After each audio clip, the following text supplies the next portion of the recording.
Welcome to the JAMODI podcast. We are all surrounded by amazing coaches and leaders. So let's get an inside look at not just what they do, but how they do what they do. After all, becoming the best versions of ourselves is JAMODI, just a matter of doing it. The JAMODI podcast is powered by Sideline Interactive. Sideline Interactive is the leading manufacturer for high-quality, innovative scoring tables and LED video display boards that help coaches and schools bring more excitement to fans, create huge fundraising opportunities, and make their jobs easier. Visit sidelineinteractive.com to check out their amazing products. Your favorite shooting game? Throughout these talks, I've been able to collect a bunch of new ones, and I'm a fan of keeping my guys on their toes. Rarely doing the same thing from day to day. And in fact, if we go our whole spring and they don't repeat a workout, then I feel like I'm doing my job and keeping them guessing. So what's your favorite shooting game? Man, I don't know if you would call it a game, but it's what we do every day, and we use it for various different reasons and different times and stuff. And, we call it the Daily 7, right? And so the drill is set up. You have a minute per action. So VHO, blur screen, whatever your 7 are that you want to choose, your main 7, and they go for a minute. Okay. Then the last 6 minutes is just extra pass shoot, what we call extra pass shooting. It's all threes. But it's 3 different variations. I'm going to drive, hit the drift extra pass. I'm going to drive, hit, and we go baseline and we go middle. And I'll get to that, the way that's set up. You hit that 45 angle, he hits the extra pass to the corner, and then we just, as an outlet, we call it slot corner, and you whip it around and get as many corner threes as you can. And we'll make it a contest against ourselves. But we have some variations that we'll do to make it a game. So we'll do partner shooting, right? We'll do the old, I don't know what you guys call it, but two basketballs, three guys. We call it Olympic shooting. And we'll do it that way. So you got 3 guys. And so you'll have all 6 baskets going, our varsity and JV together. And they get even more shots that way. Just depending on the day, like a game day, we'll do it all together, 2 lines. Most of the time we do 4 lines. But to keep them fresh and get them extra shots and handle and footwork and all that, we'll go either partner or Olympic. So what we set our kids at, and this is how we teach our shot selection without even saying it. You have to have a pace, right? A pace is a big thing. Yep. For our varsity guys, you have to have a 20. This depends on the time of the year. But last year when we got going really good, you guys got to have 30 makes. Every make is 1. You got to have 30 makes per minute. And then the last 6 minutes, you have to make 15 a minute. Right? You got 10, 12 dudes on the team. So you think about the amount of ball handling, the amount of passing, the amount of chaos. There's basketballs going everywhere. Yeah. With our freshmen, we actually threw in 6 basketballs and we put chairs. So they have to navigate the chairs and learn how to get open. I've been stepped on quite a few times in the last few weeks by a freshman. And he's like, my bad, coach. I was like, yeah, dude, like I'm here. But my assistant, I will get in there and we'll have the bats. But we put that up there 13 minutes. We crank the music up, and then it's totally player-led. So, for example, if we do it all together, they have to beat varsity has to beat the JV, and they have to meet their pace. And you hear them talking, and the coaches remove themselves so they learn to communicate not only over the music, but also watch the clock. And now it also has a different levels of this goes back to that very first question of, do we make the players fit our system? When our kids get really good, he can, like Matt's a good 3-point shooter. He's going to come off of that high ball screen. He's going to shoot a 3. Okay. This guy, John over here, he's a slasher. He's going to go to the rim and dunk. And so they learn the chemistry of where each other is going to go, the type of shots each one likes, the passing, all that kind of stuff. And so we don't tell them what shots to shoot once they're on the varsity level. We don't tell them what type of shots you do. Basically, we tell them be great at what you excel at, or, do you be you.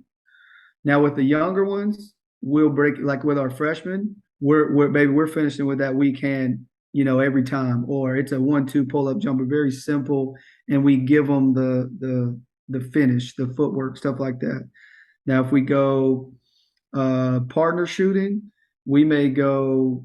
We'll cut it in half. We'll go 6.5 minutes. So just imagine everything is 30 seconds in three, and you guys have to make 10 a minute, right? Because if I get stuck with a guy that is struggling to make shots today, I'm chasing rebounds. We're not getting as many shots up. So we talk to him about that.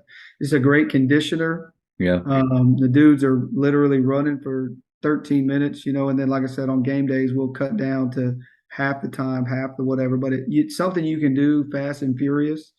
And it's actually before I spoke at the Mavs clinic, I asked the kids, like, what has made you, I polled a bunch of the kids, our kids, and then kind of asked some coaching buddies like that have watched us play, that have asked me questions, like, what is something that you always wonder, like, how did we get them to do, this?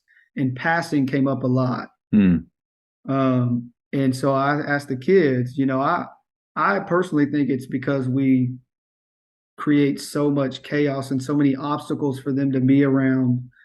But it's also because we don't stagger drills, and the daily 7 is the one that kept coming back with our kids. I really like that one. Also, the one that the kids probably love the most, we call it 8-ball shooting. So on normal old 5-ball shooting, but instead of putting we add, so it's 1, 2, 3, 4, 5. So we have 6 lines, baseline on each end, and then from the side baskets on the sideline. So essentially 2 outlets on each side. Mm-hmm. And then you have 8 basketballs. The extra ones are in the end. So I'm going to outlet it. It's what we call pitch it across the street. And when I first did it, when I first got here, I said, this is what we need to make 13 threes. So you get 2 transition threes and a layup. We're gonna make 13 threes per minute. Well, then all of a sudden the kids started really having fun with it because they turned the music on and they were starting to dunk. And they looked at me. We had a kid that was super athletic. He threw one off the wall and went and did like, I don't even know what he did, but it was insane. He missed. And he looked at me to see if it was okay. And I was like so excited that he threw it off the wall. Well, then now what it's turned into is just a suit. They love it. We encourage them to take risks. Like if you want to shoot a 360 layup, I don't care. Just do it with your weak hand. We have guys in there. That's how we've actually they get the comfort to try to dunk, So we put guys in the lines that are gonna, when they're going out there, man, they're trying to throw it off the backboard. That's probably the one that the kids like the most. And when we did it, it was, hey, we got to make 13. We're going to end on a win. We're going to make 13. Now it transitioned into a fun, creative drill, which I love, and the kids do too, because it's a great way to end practice. Because this, like I know, at the end of a practice, you're not trying to do anything. You're trying to have fun. That's right. Right? You're tired. So we just crank the music up. Those are probably my 2 favorite as well, honestly, because you're just out there and you're getting a ton of work in. I'm curious about this, just even based on your answer there with what you allow and some of the freedom in those shooting drills, pre-game warm-ups. There's a part of the traditional player in me or even coach in me that in warm-ups thinks that it should be done a certain way. I think if I see a team what would appear to be not very focused, dudes that can't dunk, trying to dunk, things like that, I always, as a competitor, I would see that and go, we got them. Like they're not ready. They're not even prepared. They're not focused. Coach Charles Freet was at Flower Mound High School for a while. And he was a mentor of mine when I was in high school too. And he said, give them if he could do it all over again, he'd give them the first 2 or 3 minutes of warm-ups to do whatever they want out there. But what are your thoughts through warm-ups and some of those things that I think traditional coaches would think of, like that's a waste of time or we're not focused? Well, it's a perfect segue because I give ours 2 or 3 minutes to do whatever the heck they want. They'll throw it off, especially at home. They throw it off the wall. Even guys that can't dunk, have never dunked before, you're like, go try. but because of the way we train and practice, they've already tried it. Yeah. Oh, I know. I get You that, but know, it's so amazing to but me. no, Like there's a I, ton. st- I still see the ones that they're not even close. I'm getting into Well, warm-ups.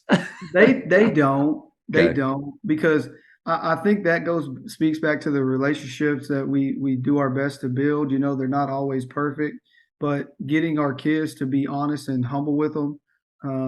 You know, I try to explain to them, man, humility is the number one chapter to progress. Yeah. Like be humble, like, but they've already tried it in practice. You know, they love it. I think we do a really good job doing some really good strength and conditioning stuff. I'm actually I've never used the word curious. I just use the word learner, but curious is probably a better answer or a better word to describe what I am in those realms. So I'm studying to be a certified strength and conditioning coach, so I can do that as well. I'm getting off topic, but No, you're yeah, good. I let them do, man, if you want to go in there, you know, but I think because there's that level of respect, they know you're representing something. Like you're not just representing yourself. Now, if they go in there and miss a dunk, that's no big deal. But I'm talking about those guys that have like no chance. They don't. They shoot a three, you know, and I go and whisper in their ears. I'm like, hey man, if you're going to shoot from the NBA range, you need to do it in warmups. And so they're like, oh. And now we got some younger guys, so I have to remind them a little bit. Hey, we're at TABC right now. There's a ton of college coaches. Show them what you can do, man. You may not get a chance, you know. And some of my older ones, uh, But the opposite's true also. yeah, yeah. So they do a good job of having that like trust.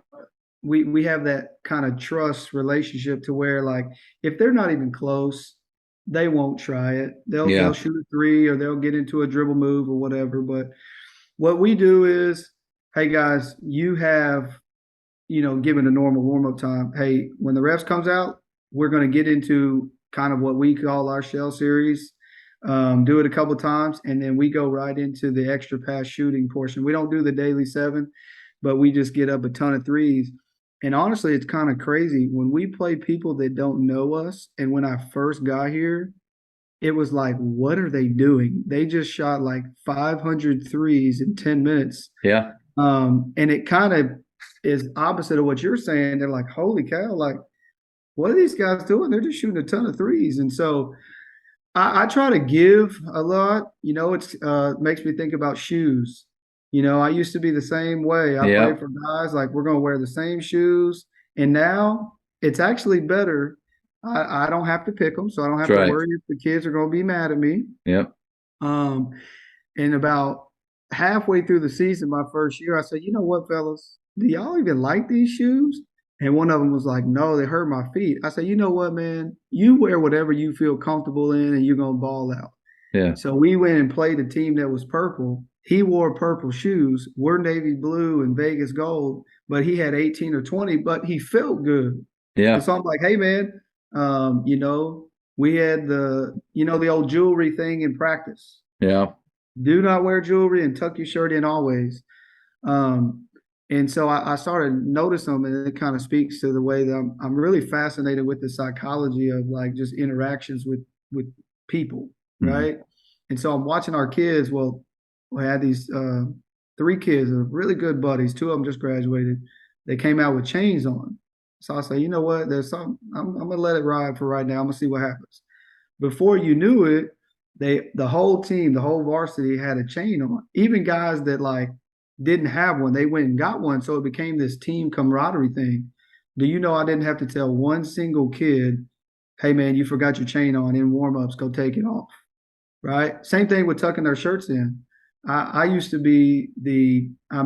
traditional tuck shirt in, or if you don't tuck your shirt in, you're not practicing, and just hardcore. And now I just, as long as you have we have a couple different sets of practice gear, just cause, and as long as you have one of those on, Yeah.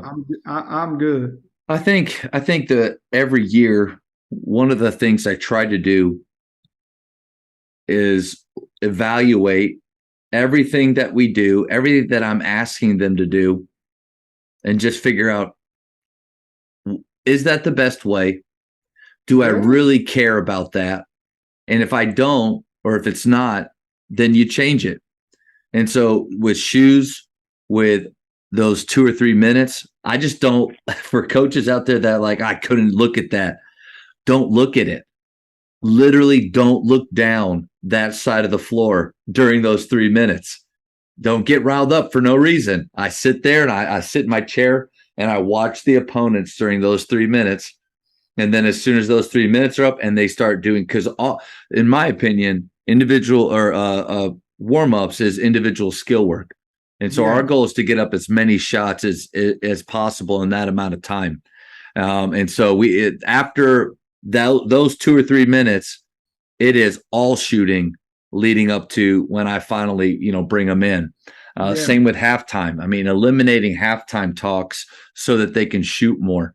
But I've got a question for you because I'm right in line with all those things you said. Even the picking shoes, I try to get them to the shoes to be mainly white and to stay within our school colors. But I Yeah. don't care about the brand because it's different. Like I do like to play in Nikes, Yeah. but some guys can't wear those whether because of their foot. All Yeah. right, pregame, starting lineups. Do you allow handshakes or Oh, are I you love it. against them? I love it. I think it's great. Here's the thing, though, is like it's also I think what helps, and it's hard to get the youngers to understand, younger kids that if you allow them to have fun, I think it builds their confidence. But here's my one thing to that is I always have for example, when I stretched when I was a kid, man, you didn't talk. You were not allowed to talk. You were going to stretch. And if you weren't stretching and doing what you're supposed to be doing, then that's silly to me because I can stretch and talk at the same time. I do it when I work out. You know what I mean? And so I tell them, as long as you talking about what happened last night in the game, because at the end of the day, you're just fighting a battle that is going to be really hard. Now, I think in line you got to teach them. This is how you prepare. So if we're stretching before a game, like make sure that we're talking about the game.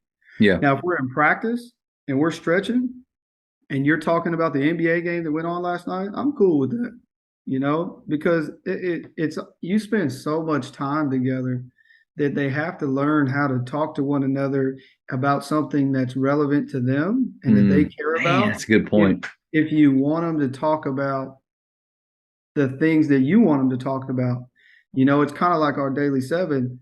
I hear it translate more in the games. I don't hear it because the music is on, but in the games, in the huddles, as the game is winding down or we're in a crucial stretch, I'll hear the leaders say, "Hey, remember our pace, don't settle. Remember our pace, don't settle. 2 feet in the paint." Right. And so as leaders, as coaches, and this is, I think, one of the huge, the not the biggest, but a huge piece of teaching leaders is you got to give them a chance to lead. And I think as coaches, a lot of times, and in the past, I was guilty of it too because I didn't really understand that concept. I was like, man, you should be a leader, but I never gave Matt a chance to lead. Yeah. Yeah. Right. And so I think when I do things like that, letting them choose a shirt, like I let them design a shirt. Hey, man, send me some designs. I'll send it to the t-shirt people. They love it. And it allows them to have ownership. We do a lot of player-led practices, and I give them a framework and a guideline. You know how we do things, right? You know how we do it, but you design it. It lets me evaluate myself. What did they hear me say, right? What did they hear me teach? What's important to them? And it makes them feel valued because I think that kids are so smart nowadays. They're so smart. Not that we weren't back in the day. I just think that they've had so much more access to information through the internet or whatever it may be. And some of these, The ability to be a student of the game is easier than it's ever been before.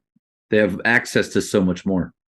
and so they have some really valuable things to say, and I don't want to miss out on it just because I want to be the one to say it, right? Yep. And I kind of put it to a parent. I was talking to a parent the other day, and she said, Coach, you're big time. And I was like, no, ma'am, I'm not by any stretch of the imagination. I said, now I know one thing. some of these kids, the way that they're becoming big time, the way that they're like really getting after it, they're helping me like be big time, so to speak. Now, I'm not big time. I think you get the reference that I'm trying to make, but it's because of them, right? Right.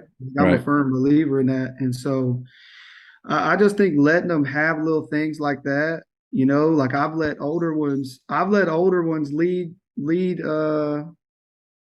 film sessions. I'm in a class right now and it kind of solidifies, or I guess validates, I should say, validates my point is it's a sales class. And it said that the saying to a human, I agree, you are right, are like the strongest words in sales, right? And that's what we're doing. We're selling a vision. And so if if Jimmy comes and he tells this kid, hey, and he says it with different terminology than I say it, I'm gonna say, you know what, you're right. You know, and I think that's a lot of the times why apologizing to players works. Yeah. Yeah. Because they see that you're human and that you're humble as well. But I'm trying to think of other stuff. Like I let them do they put the music on. Yeah.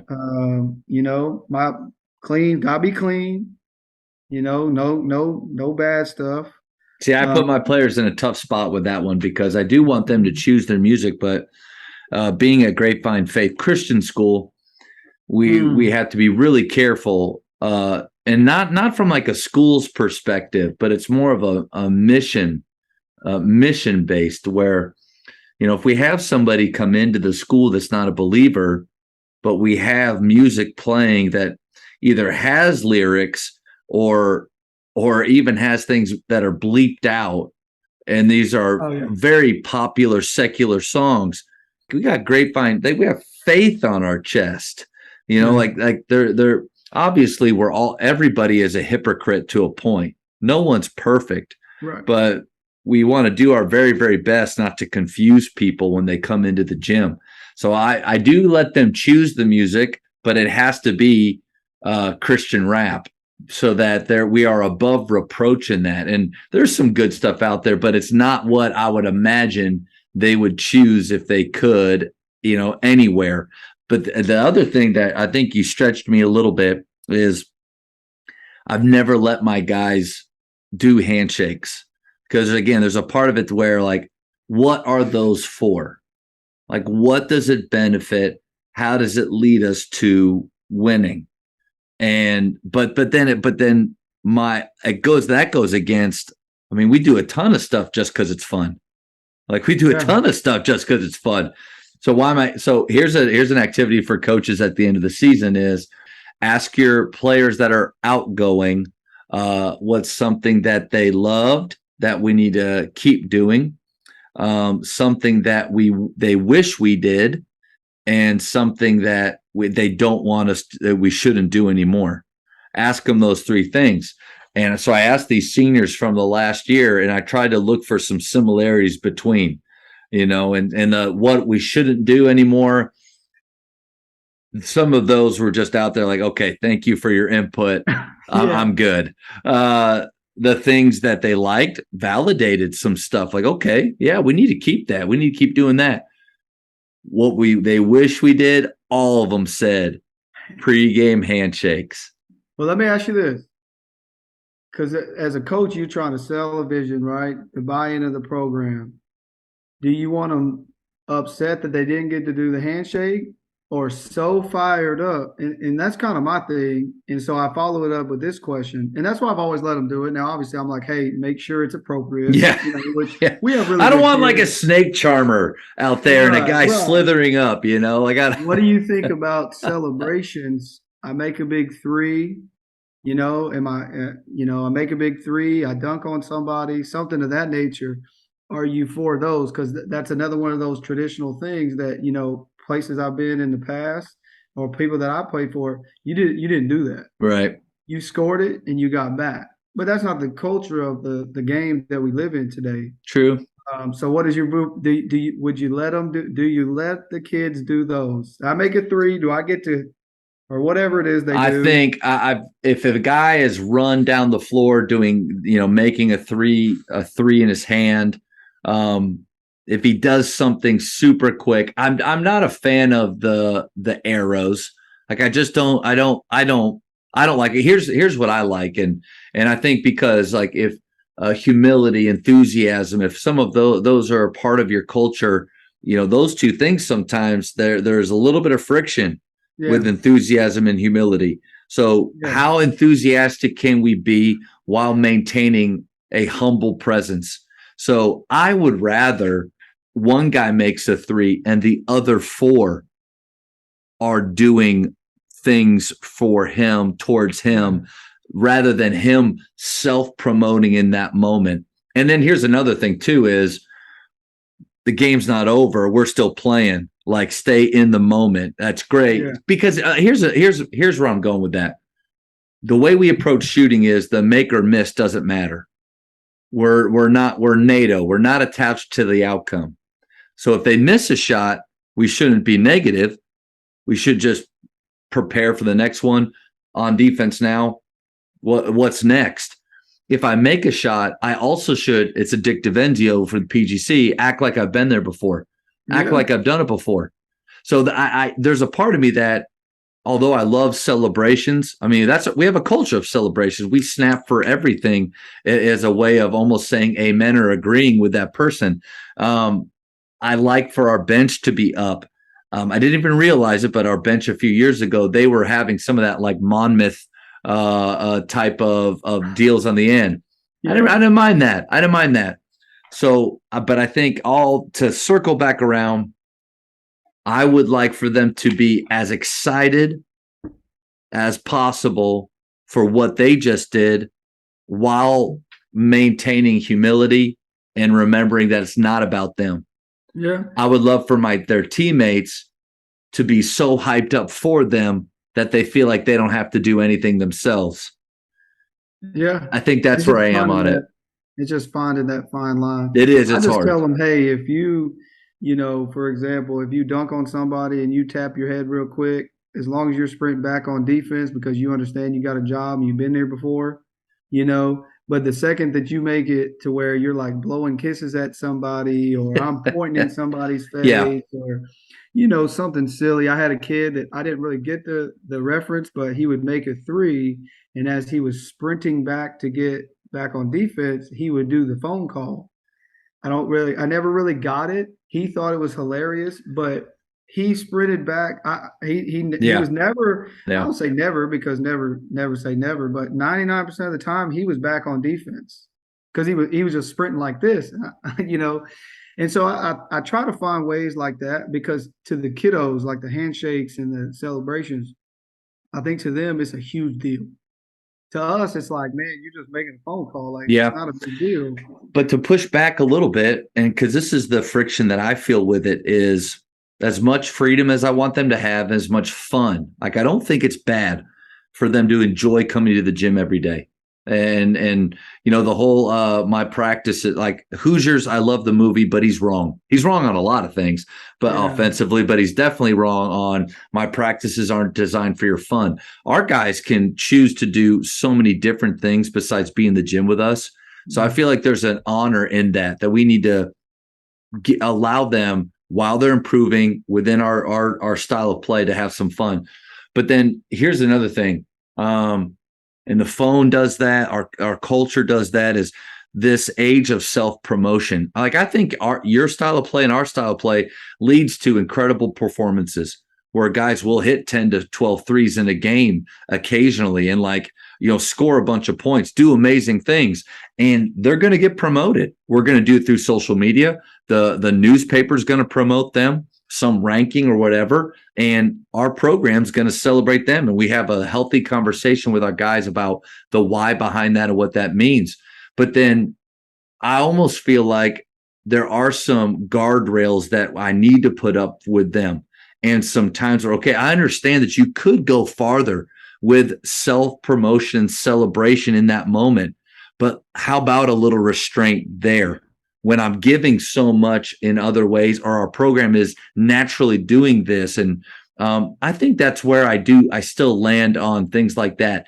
The game handshakes, because those four seniors all said that. And one of them is, I mean, he's one of, as a young man, he's one of the most godly young men I've ever known, as far as his knowledge, the presence of in his life, his integrity, the fact that he wanted it. And he wasn't even a starter, not even a starter, but wanted it. Okay, there's got to be something there. But that I think that's where I land on it. Yeah, It's hard. It is. It is. And to each their own.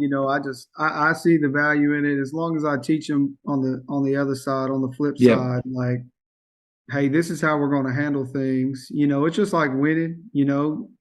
Winning or losing. Like we're Yep. going to win. We're going to win a certain way. We're And going it's to just lose like a certain shot way. selection too. I mean, Yeah. our styles of plays aren't a free for all where everybody gets to do just whatever they want. There's Right. actually a lot of organization with that freedom that has to happen, or else you just have chaos. But we want controlled chaos. We want to have beauty through that. And so there has to be standards that they live by in the ways that they show up, while allowing creativity and fun to happen. And man, coach, that's a tough line sometimes. It is because, like I mentioned earlier, when you're in our shoes, I feel like it's hard to explain to the outside what's really going on, and when you're on the inside, or you know what I'm saying, it's hard to explain. It's hard to understand, and they a lot of them think like, man, you're just chunking up threes, or you're just playing really fast, or they don't see the countless reps that were had and all the different training tools and everything that we use to get this system in place. Yep. And so, but that's the fun part of it. That's the fun part of it, is seeing if you can get it done and if you can teach it, and you enjoy it. That's why we're doing it, right? We're competitors. We're trying to figure out the best way to get it done, and it is fun. It's more fun to watch. It's more fun to play. Yep. I believe it honestly leads to more successful teams and individuals personally. Thank you for checking out today's episode. Please take a moment to subscribe to this podcast, share it with your fellow coaches, and find us on social media for what's coming up next on the JAMODI podcast. It's just a matter of doing it.